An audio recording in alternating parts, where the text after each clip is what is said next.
አዲስ አበባ ላይ የተለያየ ቦታ እየዞርኩኝ አሳውን፣ አትክልቱን፣ ኦርጋኒኩን ከእህቶቼ ከቤተሰቦቼ ጋር በደንብ እንጆ እያደረግኩ ነው። አሳው ከየት ነው የሚወጣው? አሳው ከአርባ ምንጭ ነው። እርግጠኛ ነሽ? አስቢያለሽ? መብላት ታቆሚያለሽ? አታቆሚ? እጅሽን ወደ ላይ አሳ መብላት ታቆሚያለሽ? እችን አገልግል አያችኋት?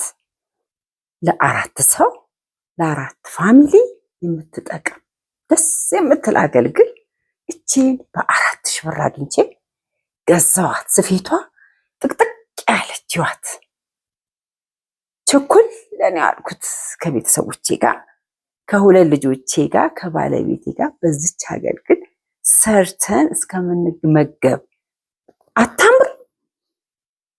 በጣም የምታምር አገልግል ናት። እናንተ ምችን አገልግል ግዟት እላለሁኝ። ለቤተሰብ በጣም በቂ የሆነች ኢቭን 6 ሰው ማብላት የምትችል አገልግላት ወድጃታለሁና እኔ ስለወደድኳት እንግዲህ ለእናንተም ላስተዋውቃችሁ ብዬ ነው። እችን አገልግል ግዙ እላለሁኝ። ሌላው ደግሞ እቺ የጥብስ ማቅረቢያ ለጥብስ ማቅረቢያ ትሆናለች። ለላዛኛ ማቅረቢያ ትሆናለች። ለሽሮ ማቅረቢያ ትሆናለች። ለትኩስ ሽሮ እንዲሁም ደግሞ ለሰላጣ ራሱ ሰላጣ አዘጋጅታችሁ በዚህ ብታቀርቡ በጣም ያሳምራል። እችንም እንደዚህ ገዝቻለሁ ማለት ነው። እናንተም እንግዲህ ግዙና ተጠቀሙ። ያት አታምርም? ሶስ ራሱ ሳልሳ ራሱ ማቅረቢያ ትሆናለች። ለማንኛውም ነገር ማቅረቢያ ታል እንዴት እንደምታበረቀረቅ እንዴት እንደምታምር ይዋት። ወይ እችን ደግሞ የገንፎ ማቅረቢያ ይዋት። ገንፏችሁን ብትፈልጉ የቡላ ገንፎ፣ የገብስ ገንፎ ብትፈልጉ፣ በሶ ብትፈልጉ፣ በቃ የምትፈልጉትን የገንፎ ማቅረቢያ ደግሞ እችትና እንደምታዩት እችን ገዝቻለሁ። በዚህ ደግሞ ገንፎ ሰርቼላችሁ እስካቀርብላችሁ ቸኩያለሁ። እቤቴ እስከምደርስ ቸኮልኩኝ። አታምርም? የሰፌድ ክዳን አላት። እሷን ክዳን አርጋችሁ ገንፏችሁን፣ ጭኳችሁን እንዲሁም ደግሞ የቡላ ገንፎ ራሱ ክትፎን ራሱ በዚህ ማቅረብ ትችላላችሁ። አይኖት ያችሁት እችንም ገዝቻለሁኝ። ብዙ ዕቃ ነው የገዛሁት። እንግዲህ ኪሎዬን እኔ እንጃ። እንግዲህ ብዙ የባህል ዕቃን ገዝቻለሁ። ቤቴ ራሱ ኪችኔ የባህል ዕቃ በየጊዜው በሄድኩ ቁጥር የባህል ሸክላ ቤቱ ሞልቶታል ነው የምላችሁ፣ ሞልቶታል። እና በመጣው ቁጥር እየተሸከምኩ ነው የሚሄደውና እናንተም ይችን የገንፎ ዕቃ ግዟት እላለሁ። ዛሬ እንግዲህ በዚህ አጋጣሚ ዛሬ አርስታችን ምን ላይ ነው የሚሆነው መሰላችሁ ወገኖቼ?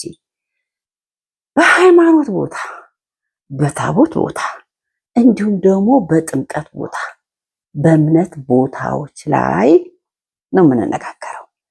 እምነታችን እንዲሁ እንደ ጥንቱ እንደተከበረ እንዲኖር፣ እምነታችን የጸሎት ቦታ እንዲሆን፣ እንዲሁም ደግሞ እምነት ቦታ በምንሄድበት ጊዜ፣ ታቦት በሚወጣበት ጊዜ፣ ጥምቀት ታቦት በሚወጣበት ጊዜ ሁሉም ሰው ጸሎቱን ትቶ ማጨብጨብ ትቶ እልልታ ትቶ ሞባይል ይውላችሁ፣ ሁሉ ሰው ሞባይል ይዞ ነው የሚቆመው። እንደዚህ ሁሉ ሰው ቀራጭ ነው።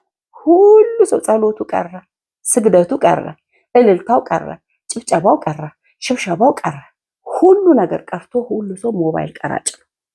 ታቦቱን ይቀርጸዋል፣ ህዝቡን ይቀርጸዋል። ሁሉ ነገር በቪዲዮ ነው የሚቀርጸው። እነዚህ ነገሮች በጣም እያሳሰቡኝ ነው። ምክንያቱም እምነት ቦታ ላይ ታቦት በሚወጣበት ቦታ ላይ ሁሉ ጊዜ ታቦት ጋር ኢቭን ወደ መሬት ነው መስገድ ያለብን። ወደ መሬት ሰግደን ተደፍተን ጸሎታችንን ከመንፈስ ቅዱስ ጋር መገናኘት ታቦቱ የሚካኤልም ይሁን የገብርኤልም ይሁን የእመቤታችን የድንግል ማርያም ይሁን ታቦቱ በወጣበት ሰዓት በዛ ስርዓት ውስጥ እልልታ፣ ጭብጨባ ወይም ደግሞ ጎንበስ ብሎ ጸሎት ማድረግ ማመስገን ሲገባን ሁላችንም ተነስተን ካሜራ በቃ ፊልም ቤት ነው የመጣ ነው? የት ቦታ ነው የመጣ ነው? እንዲህ የእምነት ቦታ ላይ ነው እኮ ወገኖች ያለ ነው። እምነት ቦታ ላይ ነው ያለ ነው። ጸሎት ቦታ ላይ ነው። መንፈሳችን ከጸሎት ጋር ነው መገናኘት ያለበት። መንፈሳችን ከእግዚአብሔር ጋር ነው መገናኘት ያለበት በዛን ሰዓት።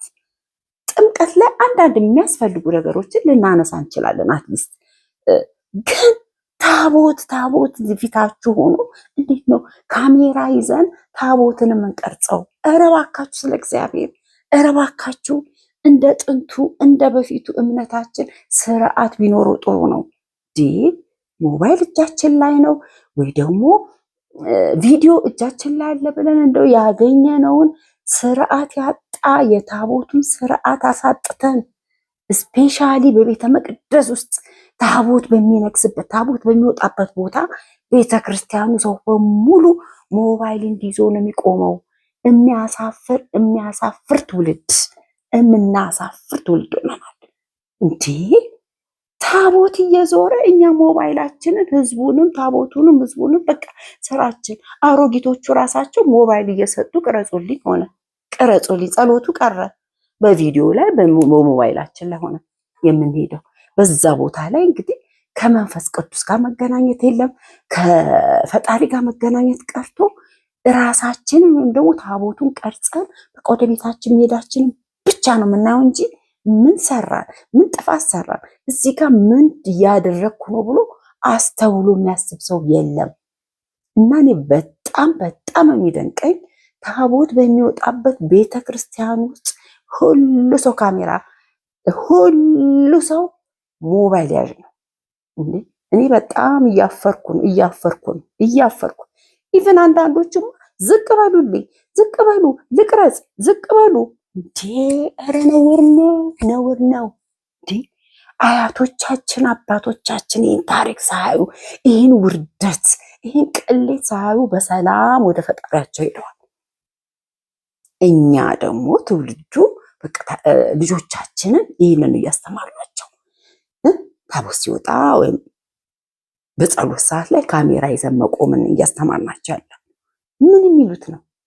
ስፔሻሊ ትልልቅ አባቶች እናቶች ቅረጹልኝ እያላችሁ ሞባይላችሁን ከጎን ላለ ሰው ሰጥታችሁ ተቀረጸው፣ ይሄን አስገቡት፣ ይሄንን አሰርዙት፣ ይሄንን እያላችሁ ጸሎት በሚደረግበት ሰዓት፣ መሬት በምንደፋበት ሰዓት፣ አምላካችን በምናገኝበት ሰዓት፣ በምናሸበሽብበት በምናጨበጭበት እጃችን ጭብጨባ በሚያጨበጭብበት ሰዓት እኛ እጃችን ሞባይል ይዟል።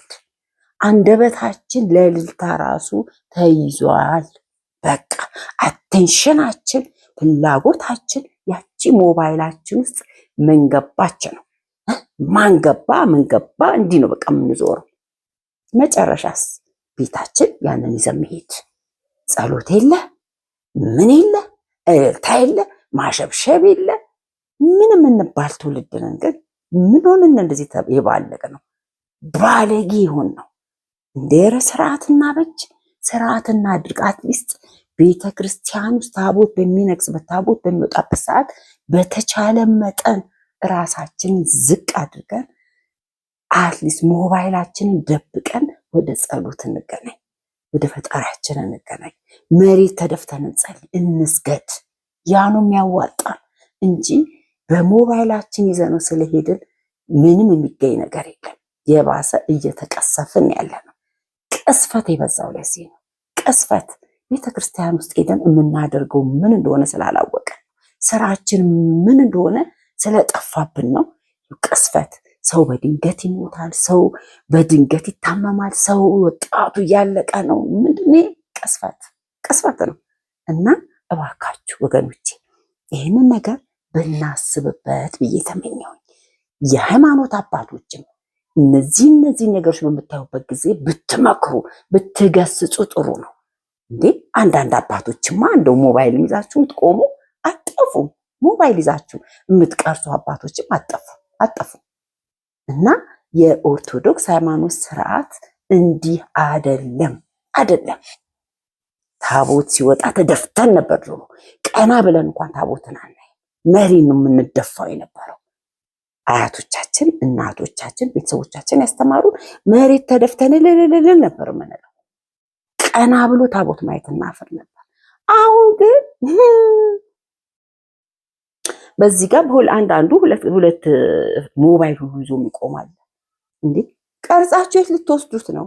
ቀርጻችሁ ወይ ዩቲዩባችሁ ላይ ወይ ምናምን ለመስቀል ነው፣ ለሌላ ለምንም ነገር አይደለም። ወይ ደግሞ በቃ ቤታችሁ ሄዳችሁ ይሄው ታቦቱ አቤት ህዝቡ አቤት ምናምን ለማለት ነው። ይህ አይደለም እምነት መጸለይ፣ መስገድ፣ ከፈጣሪ ጋር በጸሎት መገናኘት ነው ዋናው። እንዴ ምን እየሆነን ወዴት እየሄድን ነው? ይሄንንም አስተላልፈው ለሃይማኖት አባቶች እባካችሁ ይሄንን በምናደርግበት ሰዓት፣ ይሄን ጥፋት በምናጠፋበት ሰዓት ከኔም ጭምር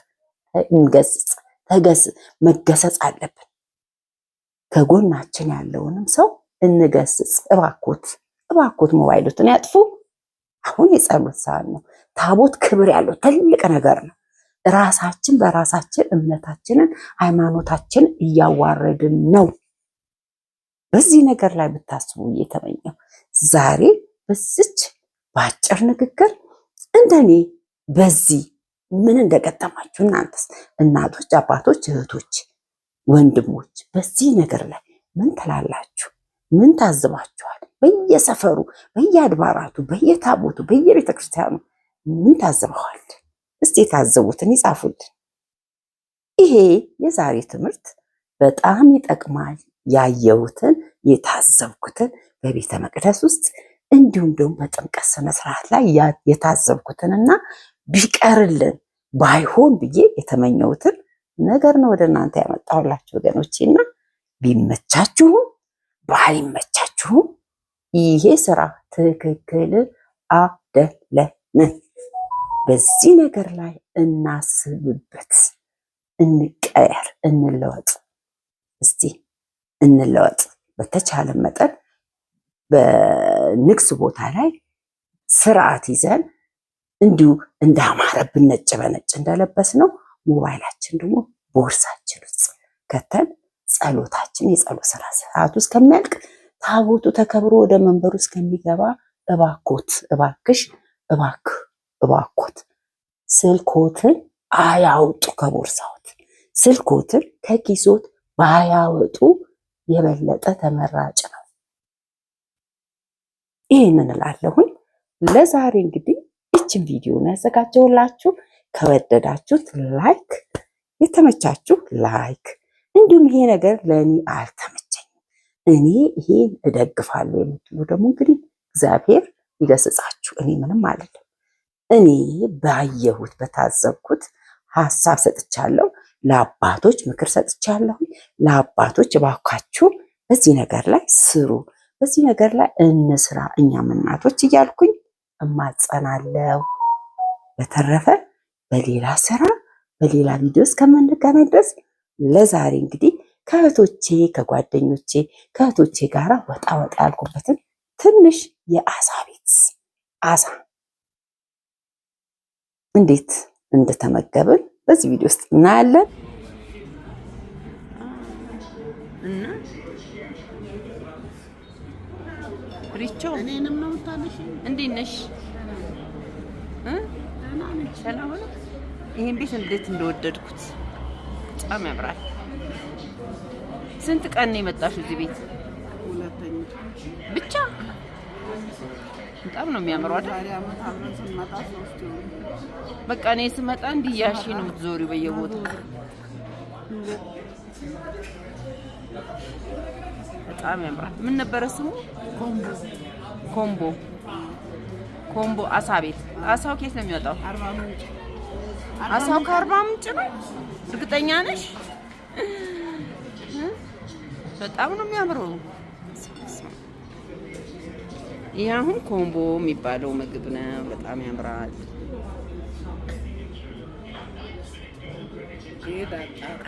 ዳቦ ነው ዳጣ።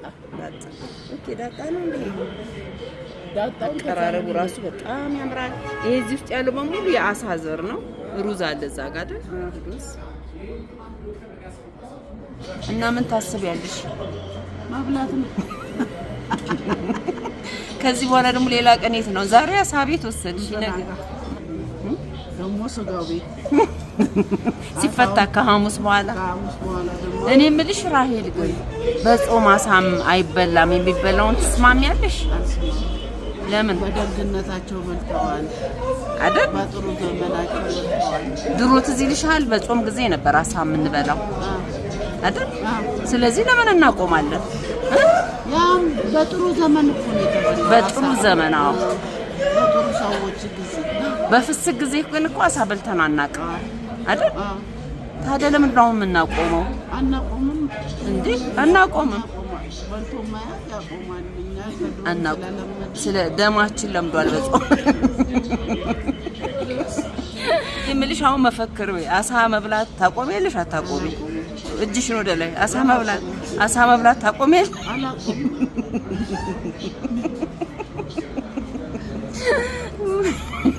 ከማያቆሙት ውስጥ ነሽ ወይስ ምንድን ነው? ከማያቆሙት ውስጥ አይደል?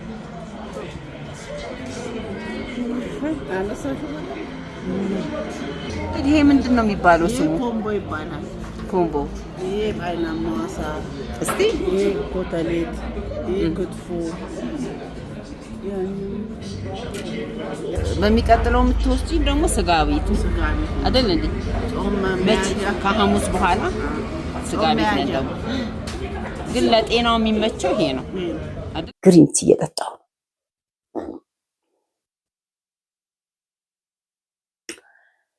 ግሪን ቲ ለቆዳ፣ ግሪን ቲ ለፀጉር፣ ግሪን ቲ ለአይን፣ ግሪን ቲ ፋትን ለመቀነስ በጣም የሚጠቅም ነገር ነውና ግሪን ቲ በቀን 1 ስኒ ከቻላችሁ ይጠጡ። እኔ አሁን ያለ ስኳር ያለ ምንም ጣፋጭ ነው ባዶን ግሪን ቲ የምጠጣው። ሱስ ሆኖብኛል። እንደ ቡና ማታ 1 ስኒ ግሪን ቲ ሳልጠጣ አልተኛም። ለጥርስ ጤንነት፣ ለአጥንት ጤንነት በጣም ስለሚጠቅም ግሪን ቲ እንደዚህ በየቀኑ 1 ስኒ ይጠጡ። በጣም ነው የሚጣፍጠው።